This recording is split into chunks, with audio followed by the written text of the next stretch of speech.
Well, we have attended church from a very young age, and our families had us in church. In fact, that's where I met my wife, and we grew up together in church, and we both got saved at a very young age, and it's been really instrumental in how we try to raise our kids and have them in church at a very young age as well.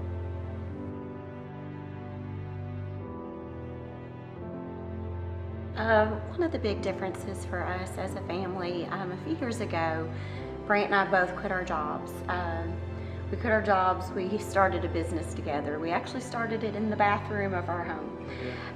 And we know that God was behind this movement. We wanted to use Brant's talent to treat water, to use that talent to serve other people, and also to take that mission all over the world to help provide clean water. The business got started, we started local, and then we were able to branch out. Yeah, and bringing living water to the world and countries that don't necessarily have it is something that both of us really wanted to try to do and get into mission work. And that's really been helpful and rewarding to us both and our family.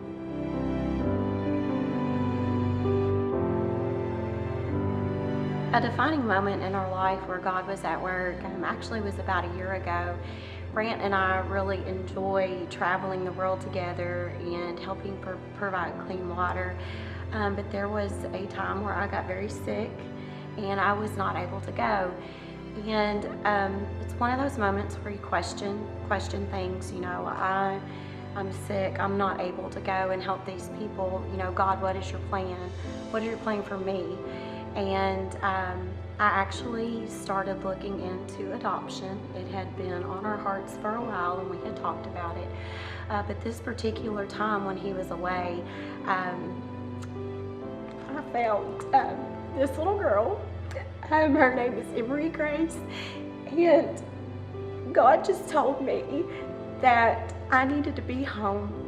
I needed to be away from the mission field, and I needed for us to open up our hearts and our home to this little girl.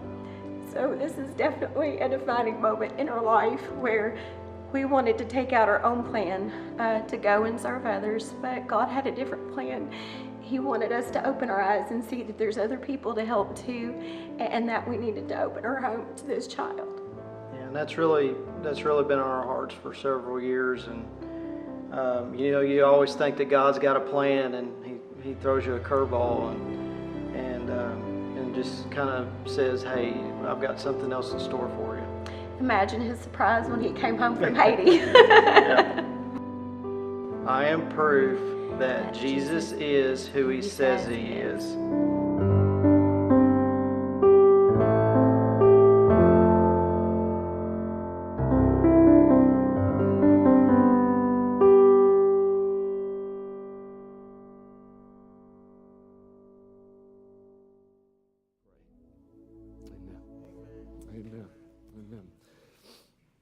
I want to read to you this morning from the Gospel of Luke, the 9th chapter. And I'm just going to read all the way through it, and then we'll slow down and we'll go back and go through this verse by verse.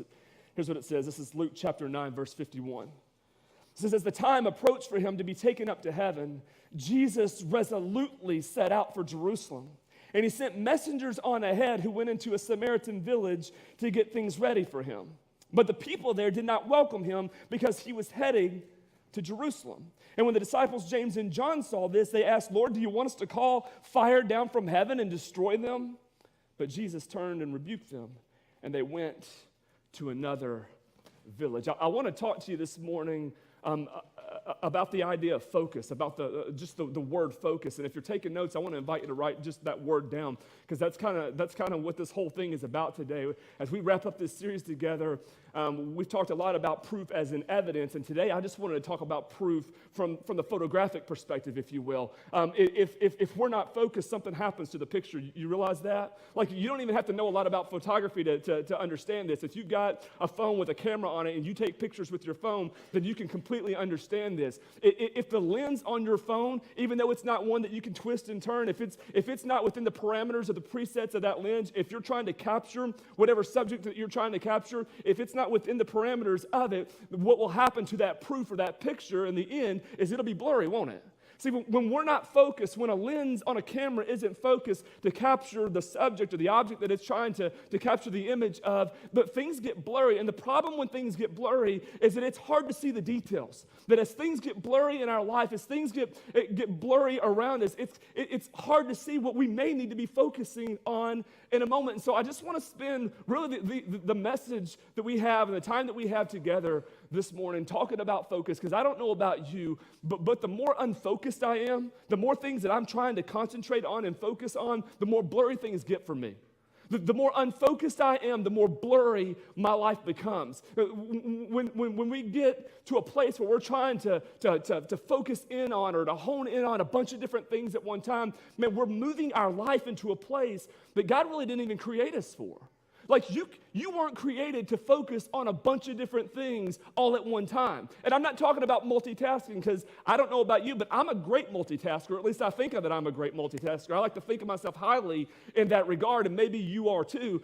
But multitasking takes focus, right? Multitasking isn't scatterbrain.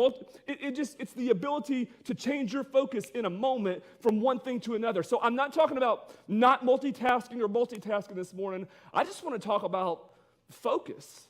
Like, are you focused? Because if you're not careful, you won't be focused in the right moments, or you'll get focused on the wrong things in that moment, and you'll start missing things.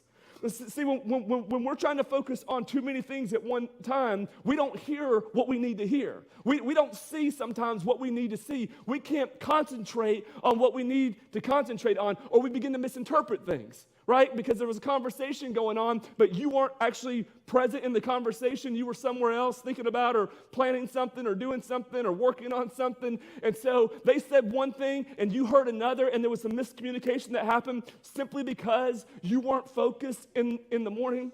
So you don't even have to be a follower of Jesus to walk away with something today out of this, because I can promise you your life will get better the more focused you are.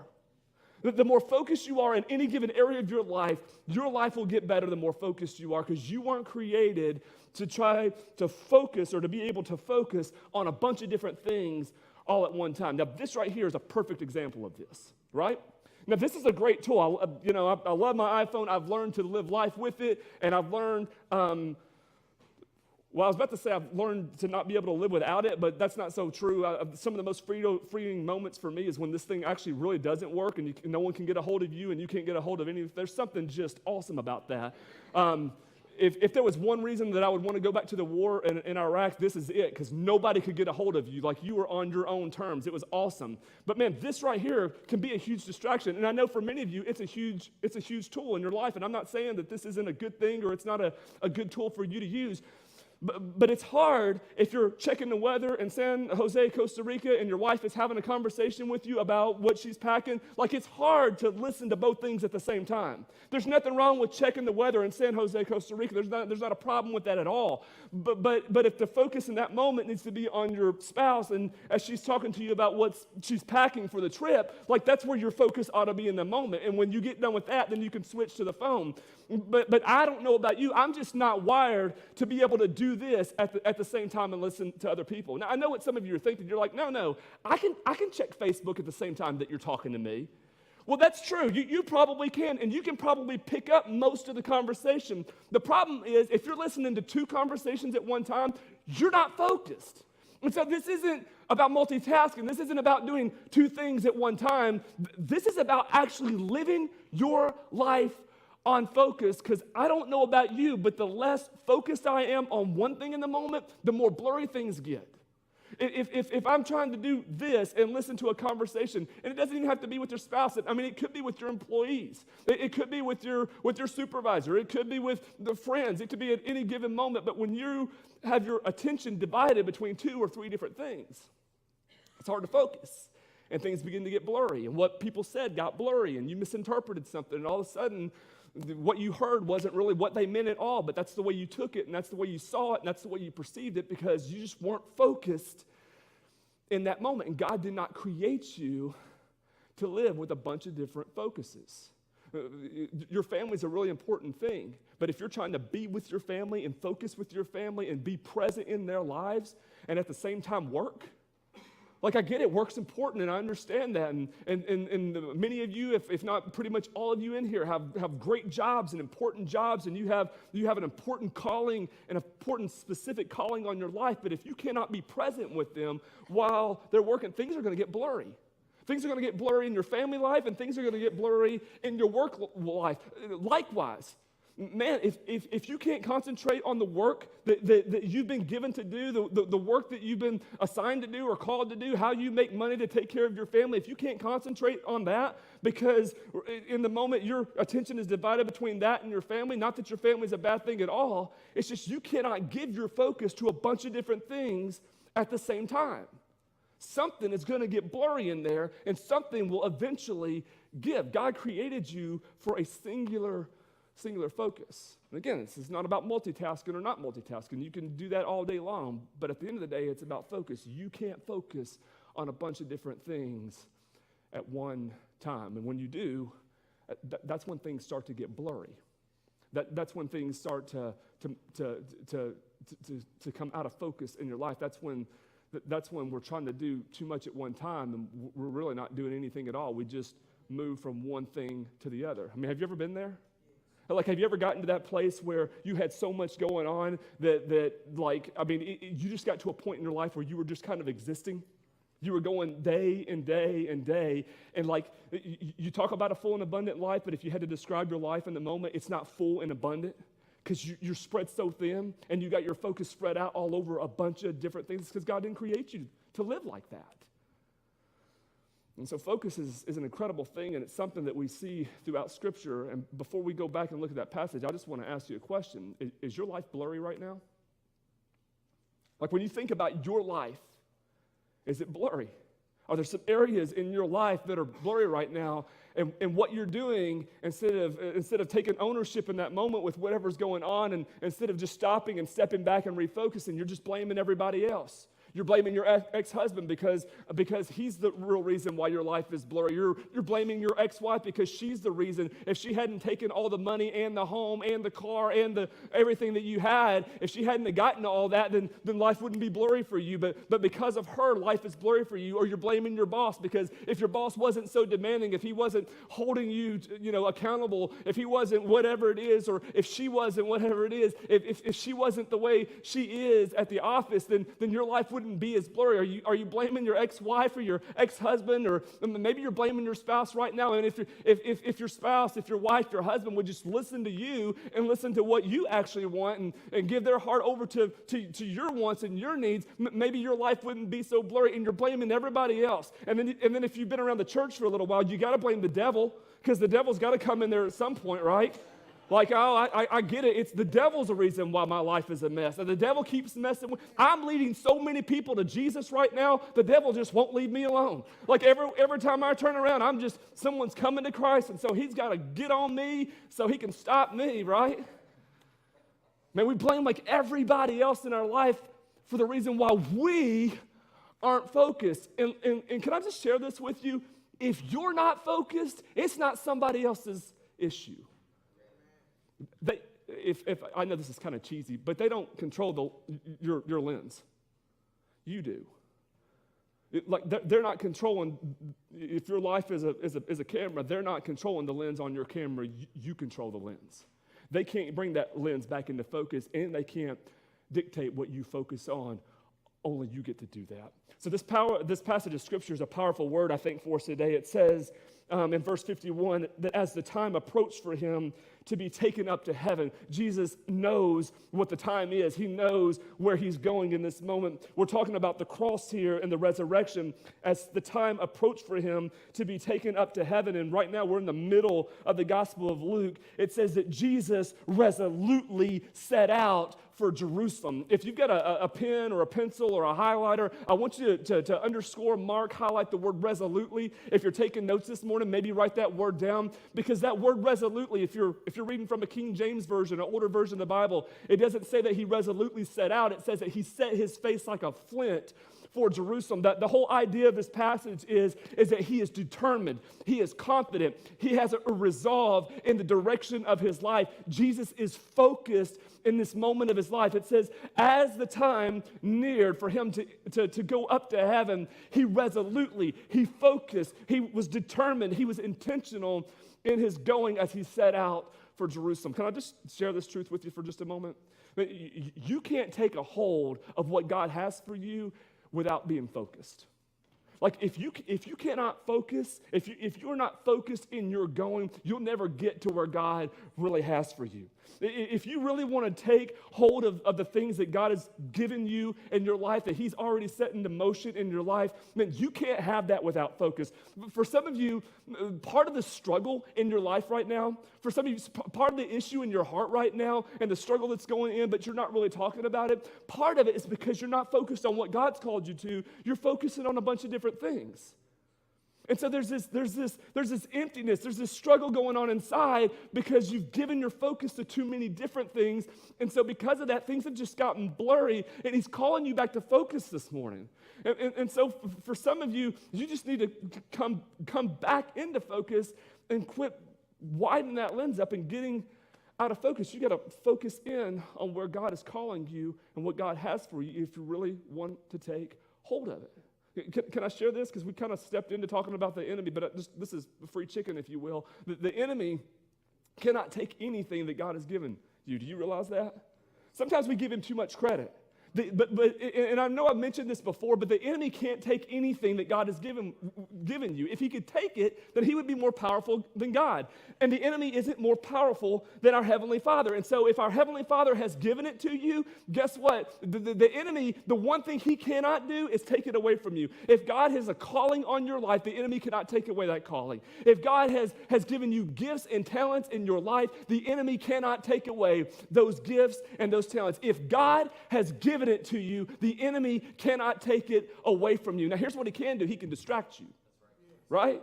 He can't take it from you, but his mission is to destroy, and so he may not be able to take it away from you because he's not big enough to do that, but what he can do is throw something else out there to cause you to lose focus. And most of the time, it's not even the big things in your life. Like it's the big events that are easy to look back on and see a distraction. It's the big events in our life, but most of the time, Jesus calls Satan the Lord of the Flies. That's not a big problem. That's a bunch of little problems, right? The flies become a nuisance. They're just all the little things. Isn't it crazy how your focus can change just like that? Like we can even be resolute in our day, waking up in the morning, intentional about what God is going to do, and a distraction can come in a moment.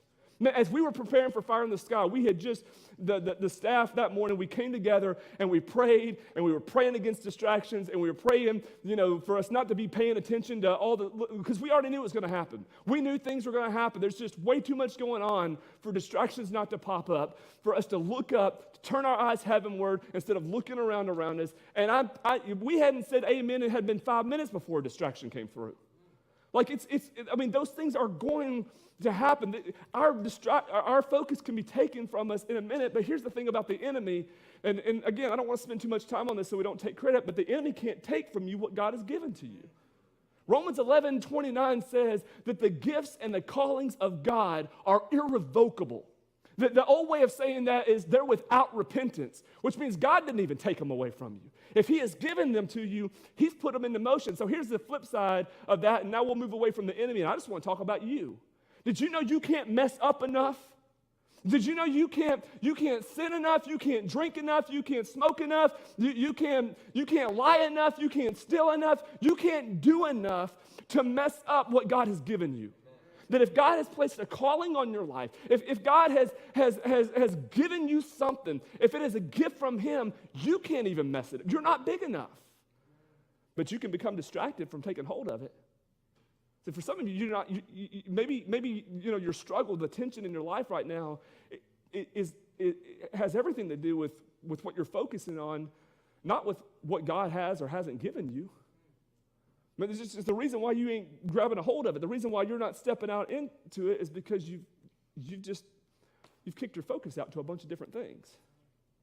See, Jesus resolutely set out for Jerusalem. And that's incredibly important because a lot is going to happen between this moment until he gets to the cross. But he is determined. Isaiah 50, I think it's verse 9 or verse 7. Isaiah chapter 50, verse 9 or 7. I could have the exact address wrong. It says that he set his face toward Jerusalem and he had no regrets. And he had no regrets. Like he knows what is awaiting him. He knows where he is going. He knows that he will go all the way to the cross, but he is intentional about it. He is confident in it. He is determined in it, and he will have no regrets on the way. If you want to take a hold of what God has given you, if you want to step into what God has for you in your life, you can't have it without focus. You cannot have what God has for you without focus. It's not that it can't be taken away. You'll just miss it because you're out of focus on it. Jesus resolutely set out. He was focused. He was determined. He was intentional in his direction for Jerusalem. Verse 52, and it says, and he sent messengers on ahead who went into a Samaritan village to get things ready for him. I want to talk for just a moment about coming into focus. If you're taking notes, I want you to write that down. Coming into focus. Notice something about the text. Whose messengers are they? They're Jesus' messengers, right? They're his messengers. The messengers that are going out are Jesus' messengers, like they belong to him. They're working for him. The message they carry is the message that Christ has given them to carry. They're his messengers. And as they go ahead into Samaria, they're going to get things ready, not for themselves, but they're going to get things ready for him. And this is important, this idea of coming into focus, because I don't know about you. This is true of the disciples. It's true of me. But the disciples aren't always focused. In fact, if you back up and you look at this passage in the context, as a whole, man, there are moments right even before this that they are completely out of focus. But in this moment, man, their focus comes together and they are the messengers that Jesus sends out. And so they're coming into focus with what God has called them to. They go into a village to prepare things not for themselves, but for him. And it's the same calling that you and I have on our life. You want to talk about calling on your life? Because maybe for some of you are like, man, I would love to be a part of the calling that God has on my life. I would love to take hold of the calling that God has on my life. I just don't know what that is. And maybe because you're talking about vocation and not calling. I believe that God calls people to some very specific vocations, that he gives us gifts and talents that are perfect for specific vocations, but the calling is something altogether different. Did you realize that the calling on your life is the same calling that Matthew and Mark and Luke and John, the writers of the Gospels, have? The same calling that was on them is on you. The first 12 disciples, Matthew, Peter, James, John, Andrew, all 12 of them. They have the same calling on their life as you do on your life because you carry the same message. Like the calling that God has on your life is you're a messenger. That's the proof that we've been talking about. That your life carries the message of the gospel. The same message that they had that changed the world is the same message that you have. And in this moment, you have something better than them. Because this is before the resurrection, and you and I are living after the resurrection. They're carrying a message without the power of the Spirit of the sovereign Lord upon them. You carry the same message with the power of the Spirit of the sovereign Lord within you. You carry the same message that they carry. Coming into focus is bringing your life into focus around the idea that you are a messenger of God. Coming into focus is bringing your life into focus around the idea of what God has called you to, and you are a messenger just like them. But if you're going to be a messenger of the King, here's the thing. Man, you got to be focused on the King. In order for you to be a messenger of the King, because that's the calling that God has on your life, then your life has to become focused on him. Like he is the focal point, and everything else comes into play around that. If you want to be a messenger of the king, then your life has to be focused on the king. And here's the reason why. If you're not focused on the king, you'll mess the message up. If your life isn't focused on the king, the message that you end up sharing will be the wrong message. And you'll tell it with your life, and you'll tell it with your words. That if you have been called by God and created by God, yeah, you can't mess up the calling, you can't mess up the gifts, you can't take that away, you can become distracted by all of it. But if you are not focused on the king, then the message that you are proclaiming will be the wrong message. I mean, there's a lot of people that aren't in church this morning for one simple reason. You know what that is? Especially right here in South Central Kentucky. Because they got proclaimed the wrong message. They were getting proclaimed a message, and it might have been a good message. It might have been even a helpful message. The problem was it was the wrong message, and instead of drawing them near to Jesus, it just pushed them away from Jesus. And that would have been fine if it was the love of the gospel. And they decided, man, that's crazy. I just don't want the love I don't want Jesus' love. And if that was the reason why they walked away, then fine. But that's not the reason why most people decided to walk away. They saw the message that they were proclaiming with their life. They heard the message that they were proclaiming with their mouth, and they decided to walk away. So you got to be careful, because it's those moments where we get out of focus, instead of coming into focus, that we start proclaiming the wrong message. And listen, you have a high calling on your life. For those of you who follow Jesus, you have an incredibly high calling on your life. I mean, you carry the message of the gospel. It's the most important message in the world. The message that you carry around with you has the power over life and death. That's incredible. You carry it around with you. And the way you live your life is proclaiming the message. The way that you speak to people is proclaiming a message. The way that you treat other people, that's proclaiming a message. You're a messenger of the king, but you'll mess the message up if you don't come into focus. And maybe this morning for some of you, man, there's been so much chaos in your life right now that maybe this is just a declaration over your life, and maybe you ought to write that down just because it's a declaration over your life. For as long as you can remember, for some time now, man, your life has been so chaotic and so out of focus and so just going from one day to the next that maybe today is the day where all that stops and you actually come back into focus. You have the power within you to bring your life back into focus, and his name is Jesus. This question is whether or not you will bring your life back into focus. What's crazy is that focus, and we've talked about this, can change in a moment. It says that the messengers had gone on ahead to a Samaritan village to get things ready for Jesus, and then this happened. But the people there did not welcome him because he was heading for Jerusalem. Now, I want to stop and talk about this for a little bit because I think this is a powerful part of the story. To me, this is the most relational part of this message today.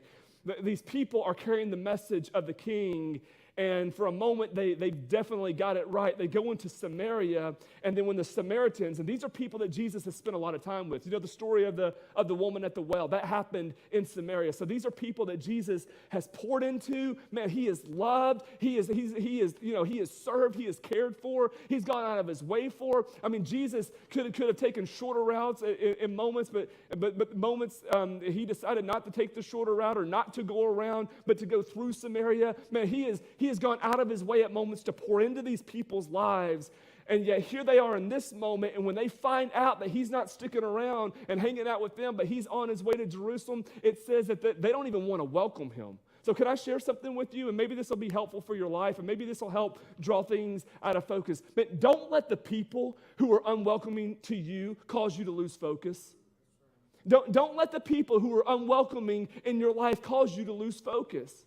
Don't let the people who seem unloving to you cause you to lose focus. Don't let the ones who do it intentionally, and don't let the ones who maybe are doing it unintentionally, or you're perceiving it as unintentional. Don't let the unwelcoming of somebody else cause you to lose focus, because if you're not careful, you'll get caught up in them and what they're saying and in what they're doing, and you will lose focus. And if I could just share this with you, for those of you who follow Jesus, they don't give you your focus.